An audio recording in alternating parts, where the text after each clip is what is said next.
திருச்சிற்றம்பலம். இறைவனுடைய திருவருளாலும் பெருங்கொண்ட கருணையினாலும் அடியார் பெருமக்களுடைய ஆசீர்வாதத்தாலும் இனி வரக்கூடிய காலகட்டத்தில் நாயன்மார்கள் சைவ அடியார் பெருமக்களை பற்றின வரலாறுலாம் பார்க்கலாம் ஃப்ரெண்ட்ஸ். நம்மளுடைய சைவத்தில் ரொம்ப முக்கியமாக சொல்லக்கூடிய நாயன்மார் எடுத்துக்கிட்டோம்னா சுந்தரமூர்த்தி நாயனார் தான்.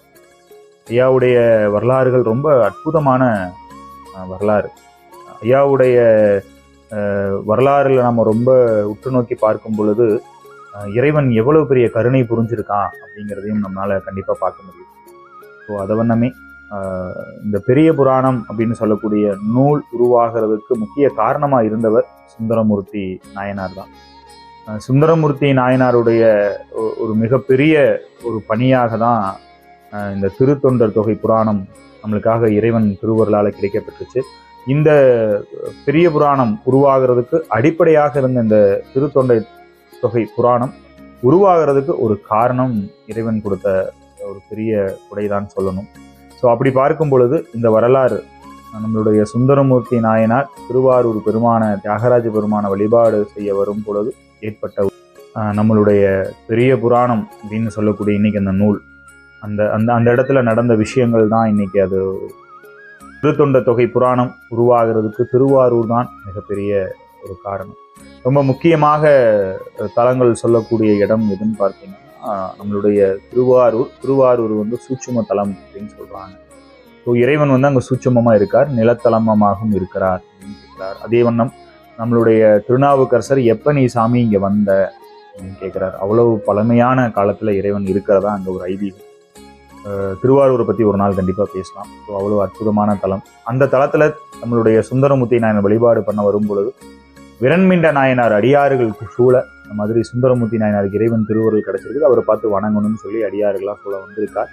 அந்த சூழலை வந்து பார்த்தீங்கன்னா அந்த அடியார்கள்லாம் வணங்கக்கூடிய தகுதி எனக்கு இல்லை இறைவா அப்படின்னு சொல்லிட்டு அவர் அப்படியே ரொம்ப சைலண்டாக ஒரு ஓரமாக ஒதுங்கி போக இதை பார்த்த விரண்மிண்ட நாயனார் ரொம்ப கோவப்பட்டு எப்படி அவன் போகலாம் அப்படின்னு சொல்லிட்டு நீ அடியார் திருக்கூட்டத்துக்கே போகிறோம் அப்படின்னு சொல்லிடுறார்.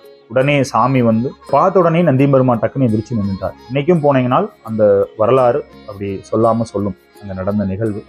உடனே இதை பார்த்து சுந்தரமூர்த்தி நாயனார்கிட்ட சாமி போய் இந்த மாதிரி அடியாரை வந்து வேண்டாம், நீ அவங்களுக்காக பாடு அப்படின்னு சொல்லி அவர் கேட்டுக்கிட்டார். ஸோ அதன் வண்ணமே வந்து பார்த்தீங்கன்னா இவர் என்ன பாடுறது சாமி அப்படின்னு அவர் கேட்கும் பொழுது ஐயா வந்து இந்த மாதிரி தில்லைவாழ் அந்த நடந்தம் அடியாட்டும் சொல்லி எடுத்து கொடுக்குறார். ரொம்ப அற்புதமான ஒரு பதிகம் தொடங்குறதுக்கு ஒரு காரணமா பெருமான் திருவருள் கூட்டி வச்சிருக்கார். அதனாலேயே முதல்ல தில்லைவாழ் அந்தணர்கள் அப்படின்னு சொல்லி எடுத்து கொடுக்கறது தான் இந்த ஒரு விஷயமா இருந்துச்சு. அதுக்கப்புறம் அந்த புராணம் தொடங்குறதுக்காக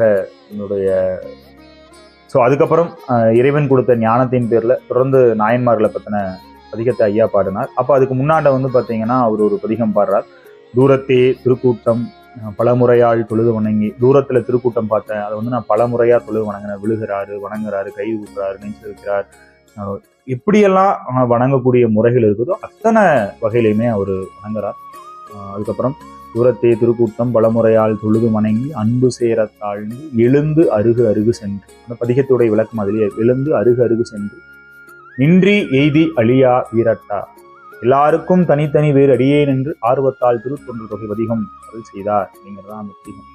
தேவாலந்தனர் மடியாட்டும் அடியேன் திருநீலகண்ட தேவனார்க்கடியேன் அப்படின்னு சொல்லக்கூடிய அந்த பதிகத்தை ஐயா வந்து பார்த்தீங்கன்னா தொடர்ந்து பாடி அதுக்கப்புறம் எதிர்காலத்தில் 12ஆம் நூற்றாண்டில் வந்து சேக்கிழார் பெருமான் இந்த வரலாறுகளை எடுத்து இப்படிதான் நாயன்மார்கள் இருந்தாங்க அப்படிங்கிற ஒரு பெரிய அச்சாணியை கொடுத்தவர் யார் அப்படின்னா சுந்தரமூர்த்தி. அது அப்படியே பெரிய கதை, திரைக்கதை, வசனம் அப்படிங்கிற மாதிரி பெருசா எழுதி அதை நம்ம கண்ணுக்கு முன்னாடி காமிச்சவர் சேக்கிழார் பெருமான் அப்படின்னு தான் நம்ம சொல்லணும். ஸோ அதனால ரொம்ப அற்புதமான வரலாறுகள் இனி வரக்கூடிய ஒவ்வொரு வீடியோஸையும் நம்ம போடலாம்.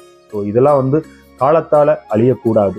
இது கண்டிப்பாக வந்து இந்த நாயன்மாருடைய புராணங்கள்லாம் படிக்கக்கூடிய பெருமக்களுக்கு நல்ல எண்ணங்களும் நல்ல சிந்தனைகளும் நல்ல செயல்பாடுகளும் வரும் அப்படிங்கிறதுல எந்த மாற்று கருத்தும் கிடையாது. இதை வந்து பார்த்திங்கன்னா ஒரு சைவ சமயமாகவும் இது ஒரு இந்து அப்படின்னு மட்டும் எடுத்துக்காது.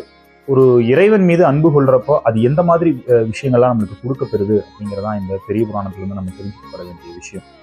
அதனால இந்த பெரிய புராணம் அப்படிங்கிறது நம்மளுக்கு இறைவன் கொடுத்த ஒரு மிகப்பெரிய கொடை அப்படிங்கிறதா நம்ம சிந்திச்சு அந்த கொடையை கண்டிப்பாக நம்ம எப்படி இறைவன் திருவருளால் நம்மளுக்கு அந்த பேரெல்லாம் இறைவன் கொடுத்தாரோ அதே பேர் மற்ற எல்லாத்துக்குமே அந்த பேர் கிடைக்கணும் அப்படிங்கிறதுக்கு தான் இந்த மாதிரி சைவாளர்கள் எல்லாருமே பாடுபடுறாங்க. ஸோ அப்படி எனக்கு கிடைச்சிருக்கிற ஒரு வாய்ப்பாக இதை பயன்படுத்துகிறேன். ஸோ இது எந்த குற்றம் குறை இருப்பின் இறையே திருவருள் காணும். எனக்கு படித்த என்னுடைய அறிவுக்கு எட்டின விஷயங்களை மட்டும்தான் இனிமேல் பகிர்ந்துக்க போகிறேன். அதில் ஏதாவது குற்றம் குறை இருந்தால் கண்டிப்பாக சொல்லுங்கள், அதை கண்டிப்பாக நம்ம திருத்திக்கலாம். ஸோ அடியார் பெருமக்களும் சேர்ந்து வழிபாடு செய்யக்கூடிய எந்த ஒரு வழிபாட்டின் ஒரு சிறப்பும் அது ஒரு மிகப்பெரிய அளவில் வெற்றி பெற்றிருக்கிறதுக்கு நிறையா சம்பவங்களை நம்ம சொல்லிகிட்டே போகலாம். ஸோ அதில் திருத்தொண்டர் தொகை புராணம் அப்படிங்கிறது ரொம்ப முக்கியம் ஃப்ரெண்ட்ஸ். நன்றிங்க.